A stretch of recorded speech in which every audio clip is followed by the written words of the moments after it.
Welcome to this talk with me, Jon Skoglund. I'm one of the ministry leaders for the youth movement within Vineyard Nordic.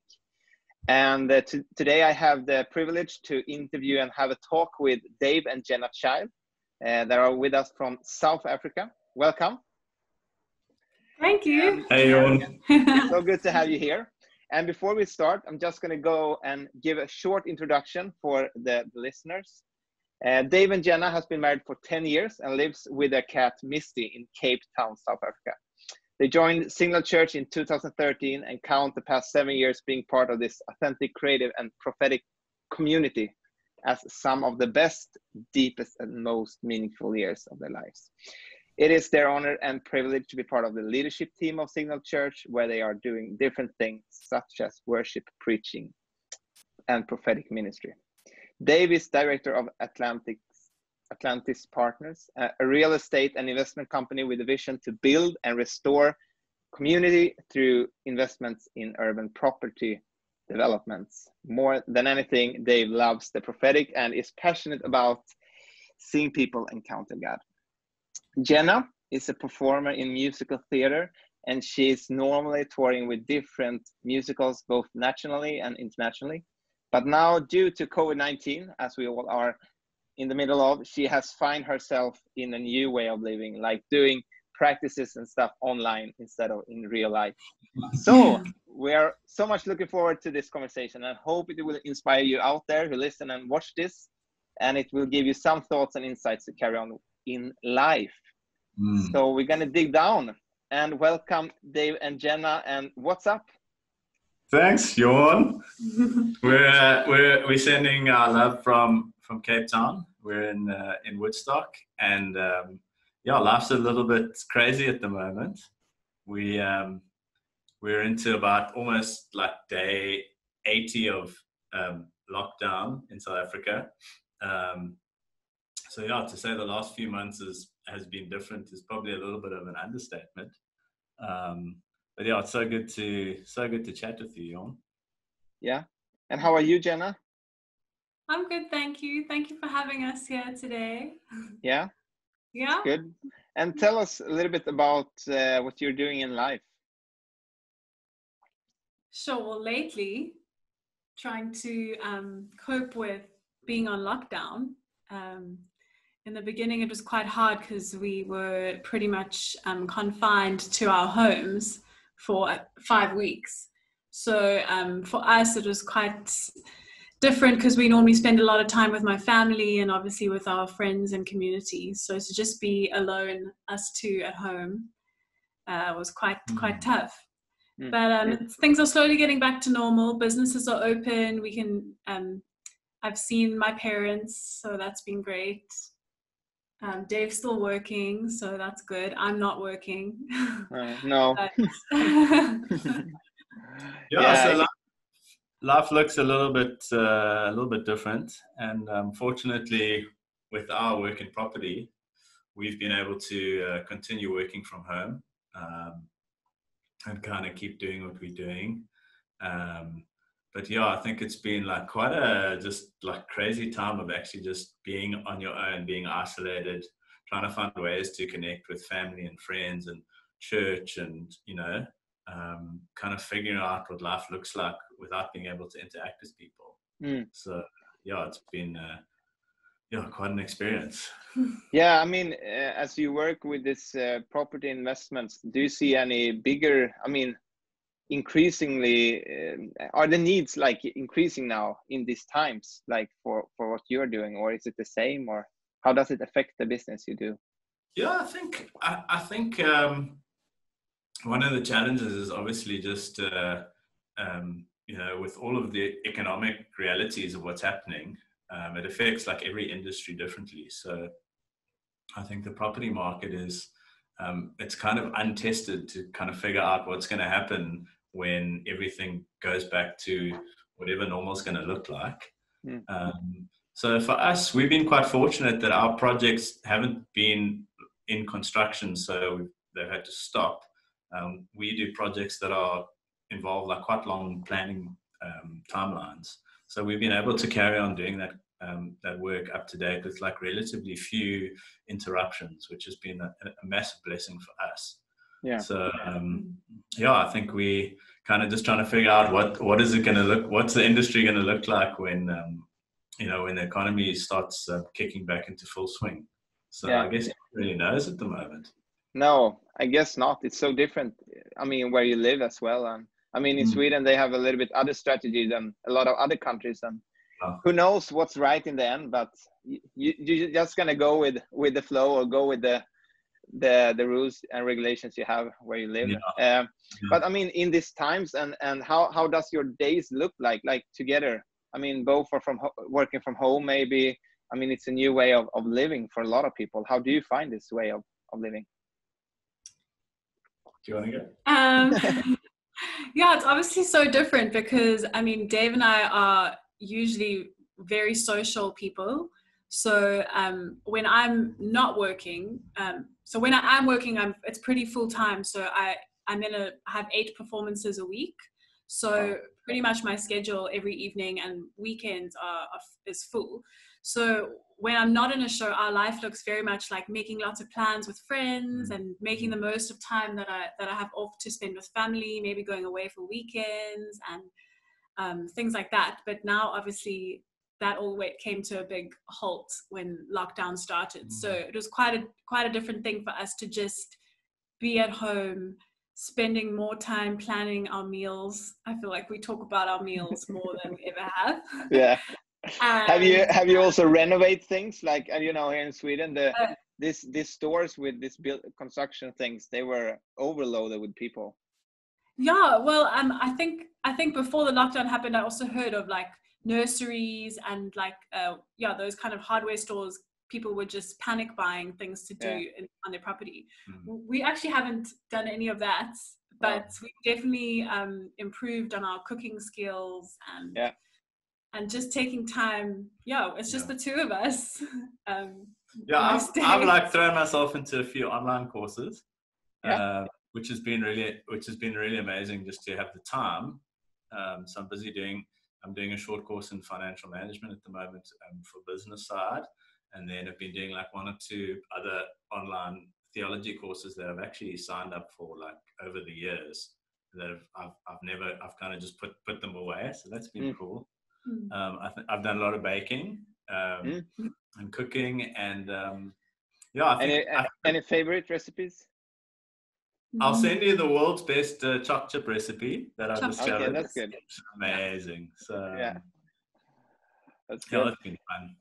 Yeah. So I mean, we're gonna go into some questions here today and some talks around how do you find your life during this COVID-19 season.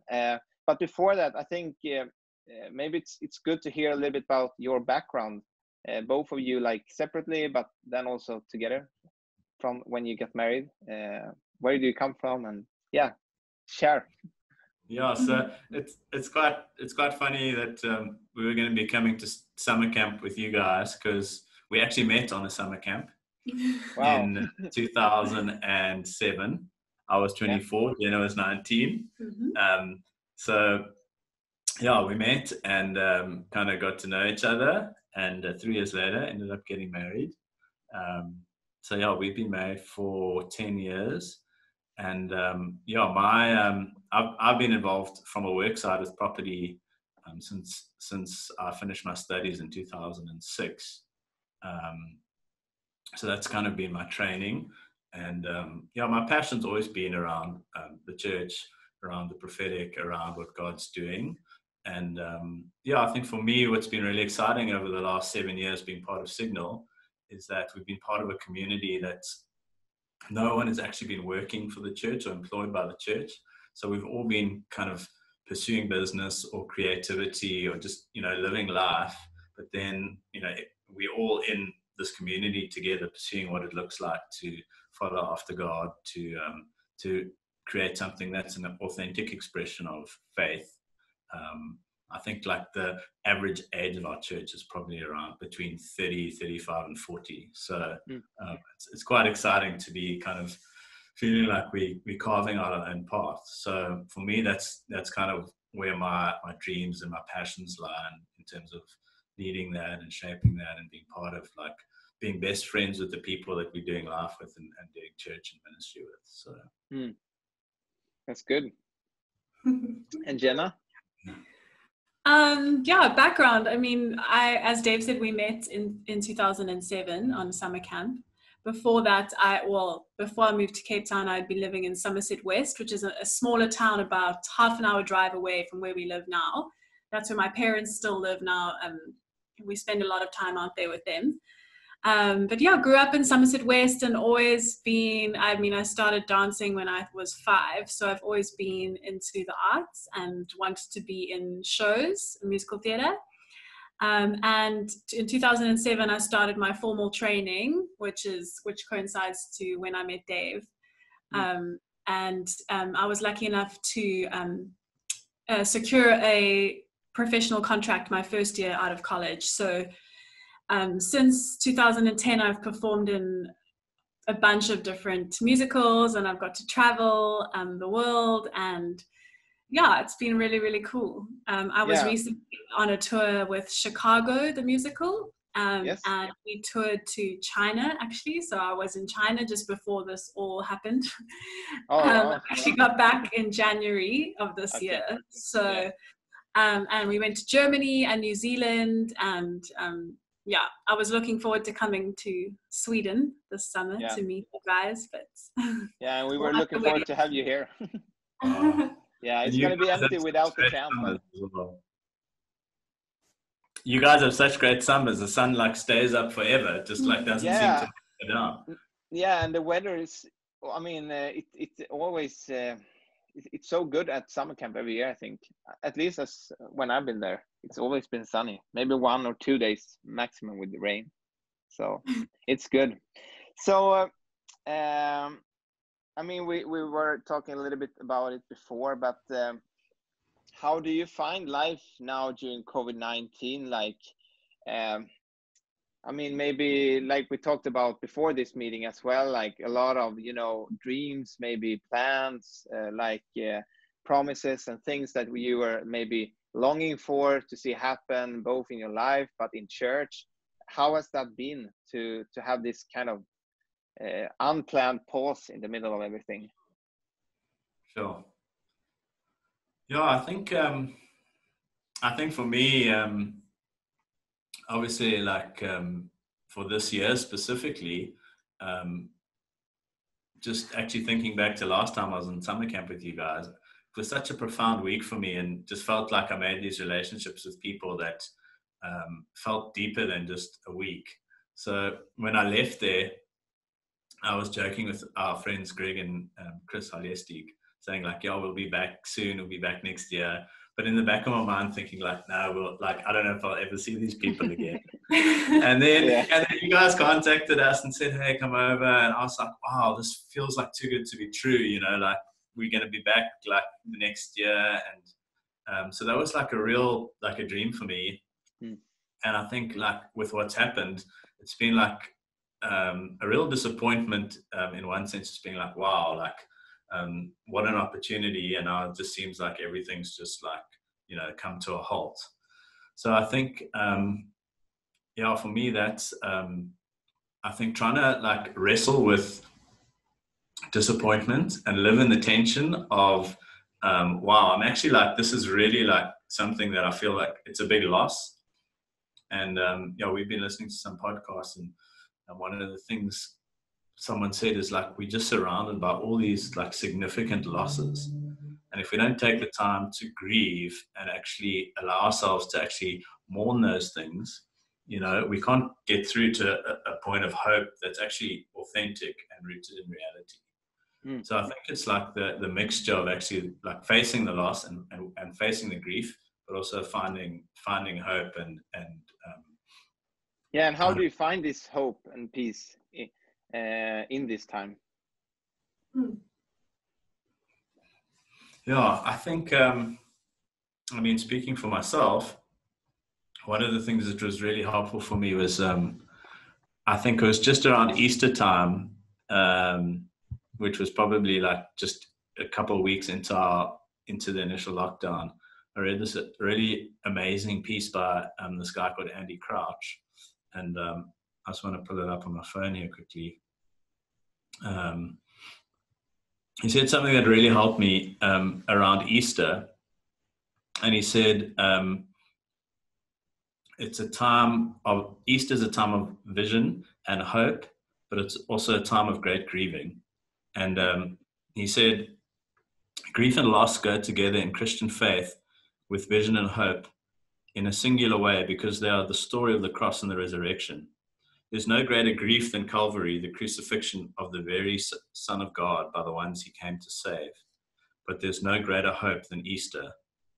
So I think like just kind of having that picture laid out where like on the Friday was like the biggest day of disappointment, grief, and loss in the whole life of Jesus. And then on the Sunday was like the culmination of all the hopes and all the words and all the promises.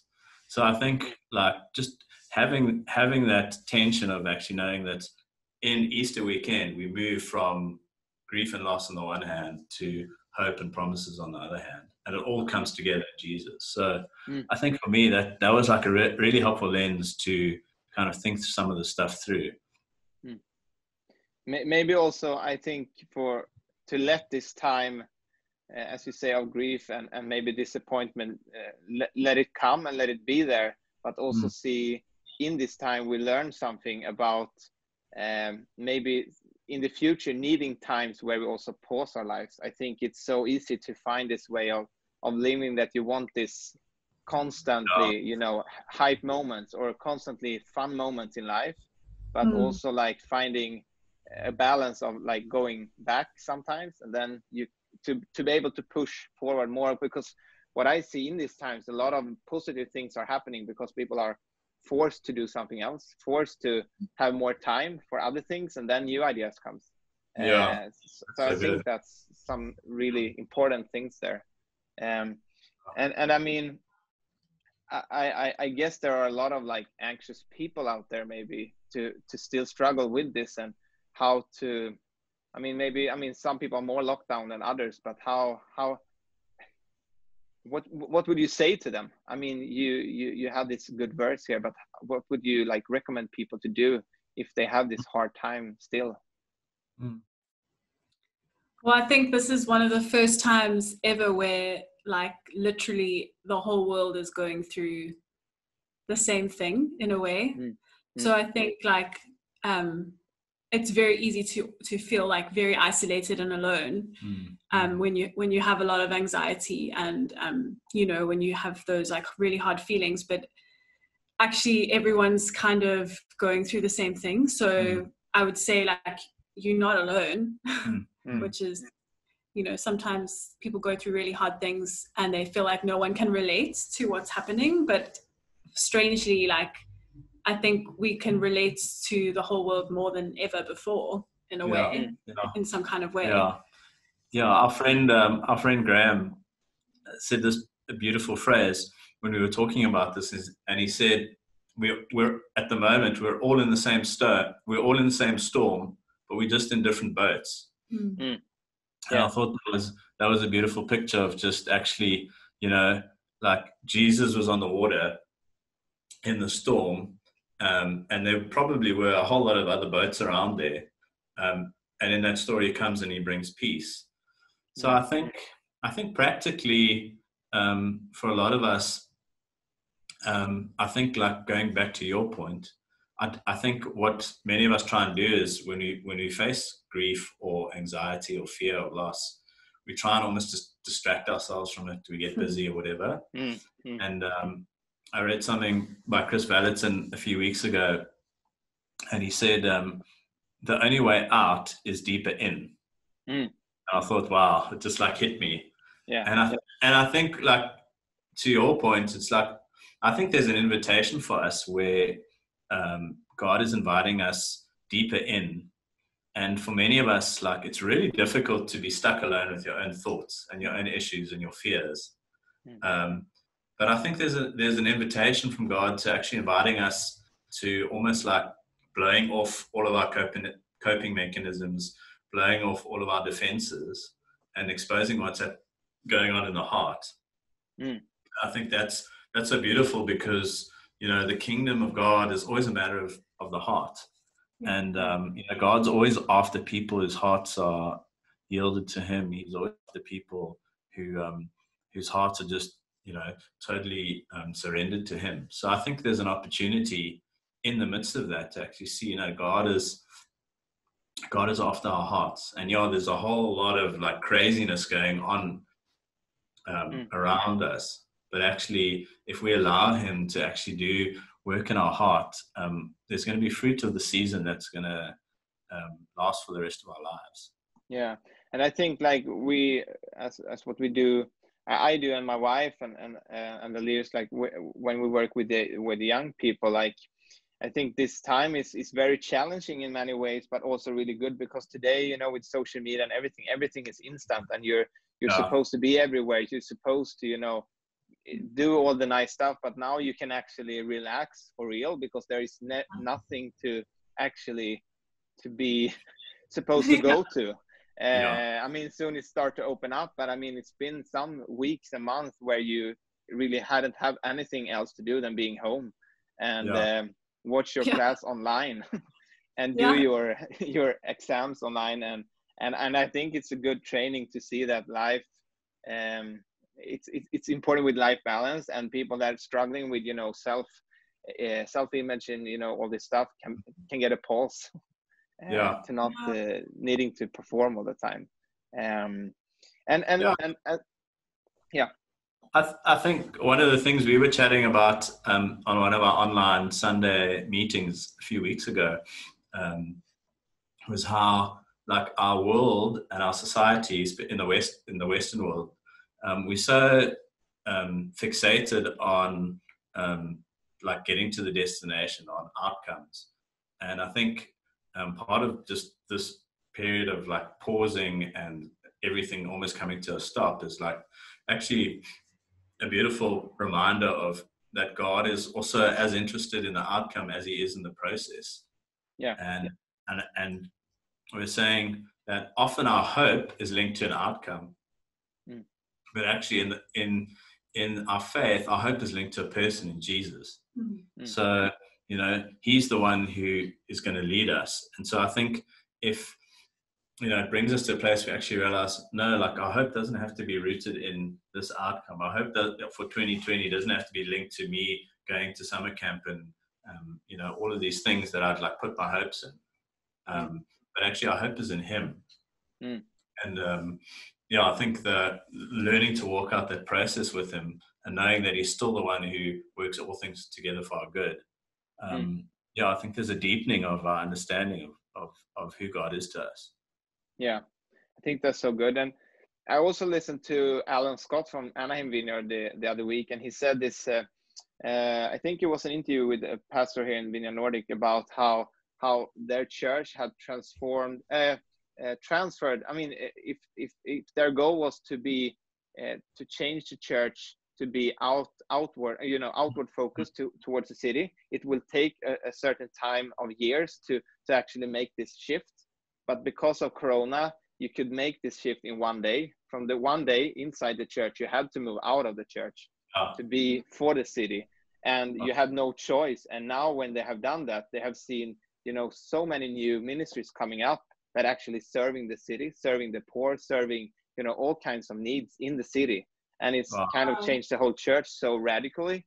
And I also like what he said early in this season, that what opportunities does this season opens up for us, instead of what things are being what things are being closed during this time. So what are your take on that? Have you seen anything on your side where you live, like opportunities in as church that you can do now? I think you want to go? No, you go. I think Alan Scott is just such a profound guy. I remember actually reading his book after being at summer camp with you guys, and just like really grabbing my heart. I think it's been an interesting one for us, because we've obviously like shifted from gathering together to meeting online. But at the same time, with like our movement has been so limited, and our ability to actually see people has been like really confined in South Africa. So I think it's it's actually almost sometimes it's felt like, wow, this is a little bit debilitating. There's so much need, but there's also in physical ways there's so little we can do. So we've been talking a lot about actually just like, what is it like what does your prayer life look like mean?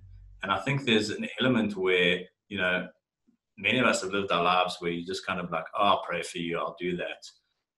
But now when prayer's all you've got, it becomes something that's like you really realize that if God doesn't come through for people,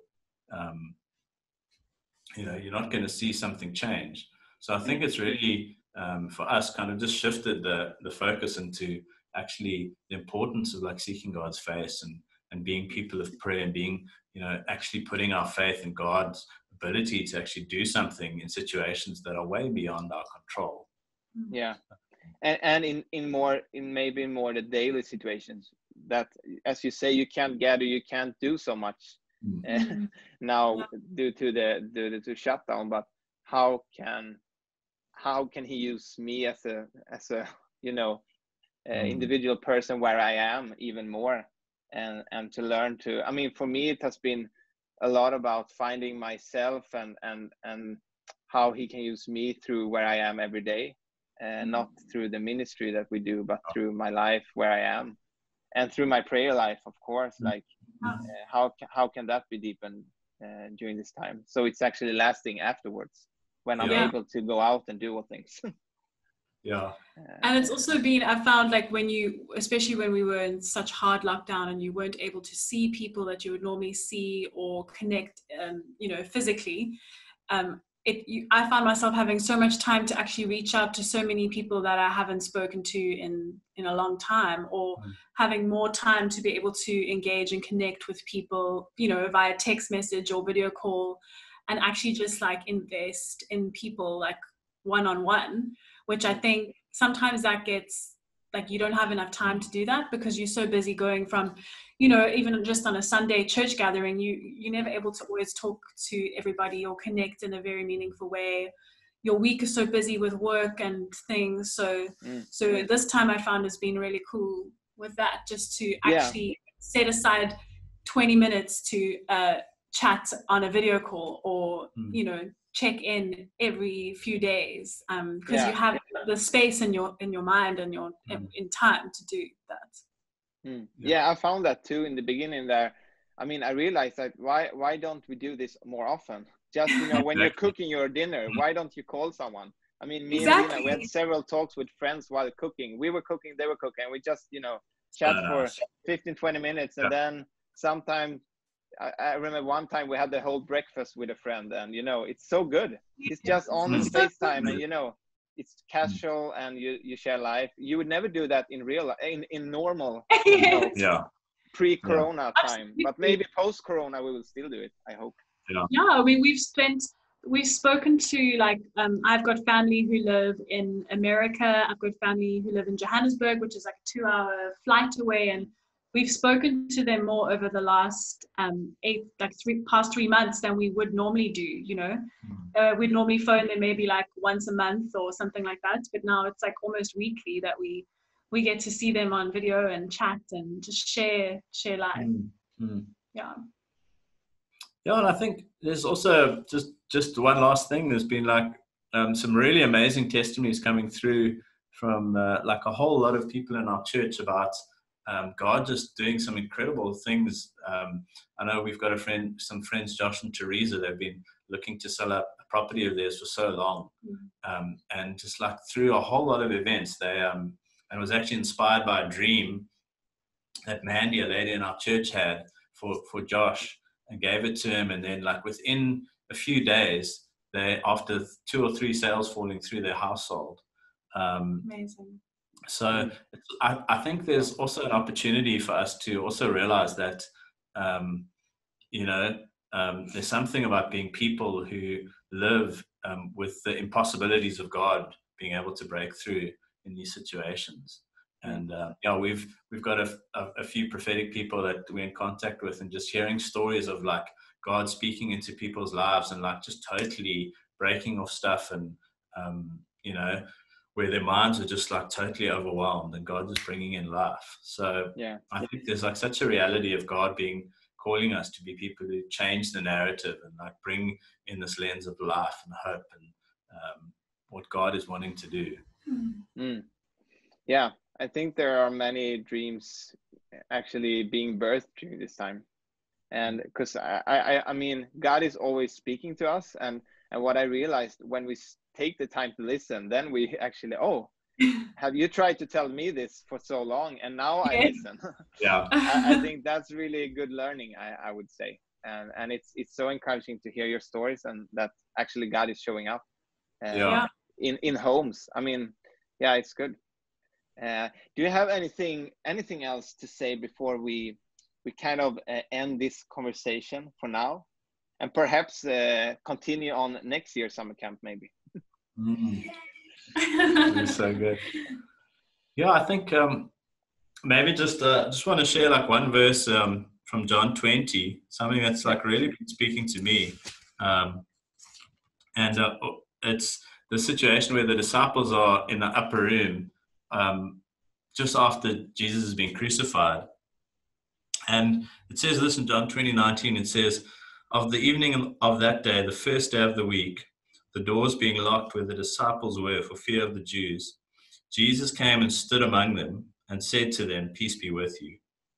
When he had said this, he showed them his hands and his side, and then the disciples were glad when they saw the Lord. Jesus said to them again, peace be with you.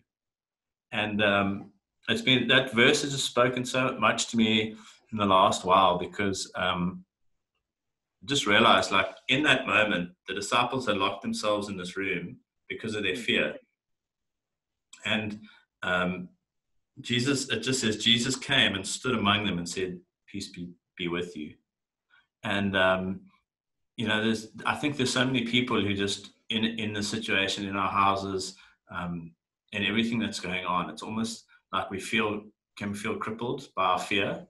Like we've almost just like put up these walls and said like, okay, cool, I'm just going to lock myself behind these walls of fear. And it says, Jesus came and stood among them and said, peace be with you. And it's been such an encouragement to me, because I really believe in this time God is going to just come and stand among with people and release peace into the places of their fears. And it's so beautiful. It says he showed them his hands and his side. And I think what that's been speaking to me about is just how Jesus went through all this pain. He went through all this agony. And when he was resurrected, for some reason, he didn't remove the marks of his pain, the marks of his agony, all the stuff he'd been through. And in those places of fear where God finds us and he brings his peace, he also shows us that he's not ashamed of the wounds. He's not ashamed of the pain and the things he went through. To me, that's been such an encouragement, because, if he wasn't ashamed of those things, we don't have to like feel ashamed of the pain or the fear or the things that we're going through, because he finds us in those things. And he comes right there and he just says, I'm with you, and now you can have peace. And I really feel like there might be a lot of people watching where God wants you to know that he'll always find you in the place of your fear and release peace to you. That's so good. It's really good. Yeah. And I think it's a good